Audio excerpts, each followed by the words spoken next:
మనిషిని హిందువుగా చూడొద్దు, ముస్లింగా చూడొద్దు, క్రైస్తవుడిగా చూడొద్దు, బౌద్ధుడిగా చూడొద్దు. మనిషిని మనిషిగా చూడొద్దు. కష్టమా? చాలా కష్టం. అమ్మో, చాలా ఈజీగా, చాలా కష్టం.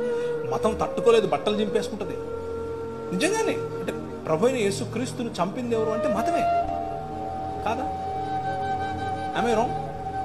పిలాతు చేతులు కడిగేసుకున్నాడు, నాకెందుకు రా బాబు, లే చంపండి అని అన్నాడు. మతం నిజమైన మనిషిని చూస్తే బట్టలు చింపేసుకున్నాడు. ప్రధాన యాజకుడు అన్నాడు, యూదుల రాజుకు క్రీస్తు. ఏమని నువ్వు అన్నావు? అవును, నువ్వు అన్నట్టే.